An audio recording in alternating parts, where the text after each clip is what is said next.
آج کے اس ریمائنڈر سے آپ لوگوں نے کیا لیا؟ سارے ایک ایک اپنا پوائنٹ دیں پلیز.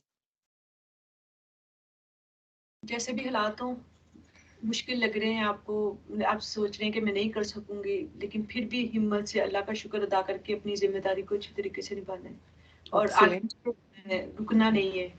اور بڑی پریشانیاں مشکلیں سب کچھ آنی ہے، لیکن رکنا نہیں ہے. میرا پوائنٹ یہ ہے کہ اللہ تعالیٰ نے کچھ دیکھ کے تو ہم کو چنا ہے اور اس مسجد میں ہم کو لایا ہے اور جماعت کے ساتھ ہم کو جوڑا ہے، ورنہ باقی لوگوں کی طرح ہم بھی آج گھروں میں بیٹھے ہوئے ہوتے، اپنے آپ کو ضائع کر رہے ہوتے. الحمدللہ یہ بہت بڑی نعمت اللہ تعالیٰ نے اسلام دیا. اسلام کے ساتھ ایک تنظیم، ایک جماعت دے دی جو کہ اللہ کے دین کا کام دوسروں تک پہنچا رہی ہے. الحمدللہ. گڈ. کوئی اور؟ ہر حال میں شکر ادا کرنا چاہیے. ہر حال میں شکر ادا کرنا چاہیے. الحمدللہ. میرا اوپینین یہ ہے، اللہ بتایا اللہ نے سب کا اندر ایک خوبی دیا تھا، وہ کام پہ لگانا چاہیے ہم لوگوں کا. ہاں وہ خوبی کچھ بھی ہو سکتی ہے. میں یہ نہیں کہتی کہ بہت بڑی خوبی ہو سکتا ہے چھوٹی سی خوبی، لیکن اس وقت اس جماعت کو اس کی ضرورت ہو. نا یہ دیکھیں نا ڈفرنٹ پتھر جو ہے اپنا ڈفرنٹ کام کر رہے ہیں، ٹیڑھے میڑھے جیسے بھی ہیں، لیکن وہ اس بنیاد کو مضبوط بنا رہے ہیں. درخت جڑ سے مضبوط ہے، شاخ سے نہیں. کہ شاخ سے نہیں، اکیلے ان کا مقصد کہنے کا مجھے لگتا ہے یہی ہے کہ اکیلے انسان مضبوط نہیں ہوتا. جب وہ ٹھوس ساری لوگ اکٹھے ہو کے ایک بنیاد بنتے ہیں نا، اور بنیاد ہمارے سب کی یہی ہے کہ لا الہ الا اللہ، اسی کی طرف ہم لوگوں کو بلا رہے ہیں، تو وہ مضبوط ہو جاتا ہے. الحمدللہ. ایکسیلنٹ. مجھے جو سمجھ میں آخر میں کلک کر دیا میرے دماغ پہ کہ جو ذمہ داریوں کو ہم بوجھ سمجھ رہے ہوتے ہیں نا، واقعی بوجھ سمجھتے ہیں. خاص کر جب مسجد کی طرف سے بھی اپنا آ رہے تھے میسیجز، یہ کرنا ہے وہ کرنا ہے، تو آئی واز سو تھنکنگ اتنے زیادہ ذمہ داریاں ہیں، تو لیکن یہ جو ہے کہ وہ بچائے ہوئے ہیں برائی سے. الحمد وہ برائی سے بچائے ہوئے ہیں. کہ دیکھو گھروں کی بھی ذمہ داریاں ہوتی ہیں نا، ہم کہتے ہیں ہم باہر نہیں نکل پا رہے ہیں، گھر میں اگر مصروف میں ہیں گھر کی ذمہ داریوں میں، تو شکر ہے باہر جائیں تو شاید پتہ نہیں کیا ہم کر بیٹھے ہیں نا، کیا نقصان ہو جائے. اس سے بچے ہوئے ہیں. ہاں کہ الحمدللہ آج ہم یہاں پہ بیٹھے ہوئے ہیں، ایک جماعت کا حصہ ہے، بہت بڑی تنظیم کا حصہ ہے. الحمدللہ یہ اللہ کا شکر ہے. اگر میرے اوپر ذمہ داریاں آ رہی ہیں، اللہ تعالیٰ اس پتاس سے زیادہ بوجھ نہیں ڈالتا. میرے اندر اللہ تعالیٰ کو وہ چیز نظر آ رہی ہے، اللہ تعالیٰ میری اس چیز کو نکھارنا چاہ رہے ہیں، اس لیے مجھے ذمہ داریاں دی جا رہی ہیں. اس لیے مجھے دیکھیے ہر رات گلی چلتا نہیں آ کے آرگنائزیشن کو جوائن کر لیتا. جس کے اندر کوئی خاص بات ہوتی ہے نا، تو اللہ تعالیٰ اسی کو اس کے دل میں وہ چیز ڈالتا ہے کہ وہ اس چیز کو اس دین کے ساتھ جڑے، اور ساتھ میں جڑ کے اس کسی بھی گروہ کا یا تنظیم کا، کسی آرگنائزیشن کا حصہ بن کے لوگوں کو فائدہ مند ہو، کیونکہ اس کے اندر وہ تڑپ ہوتی ہے کہ میں نے دوسروں کو فائدہ دینا ہے. آخر میں آپ سب لوگوں کے لیے ایک چھوٹا سا میسج، دل سے جو بات نکلتی ہے اثر رکھتی ہے، پر نہیں طاقت پرواز مگر رکھتی ہے. جو چیز دل سے اٹھتی ہے اس کی جگہ دل ہی سے ہے، وہ دل پر ہی جا کر لگتی ہے. جزاکم اللہ خیرن کثیرہ. السلام علیکم ورحمۃ اللہ وبرکاتہ. اللہ سبحانہ و تعالیٰ ہمارا یہاں پہ بیٹھنا اور ان آیات کو پڑھنا جو ہے ہمارے حق میں دلیل بنائے. السلام علیکم.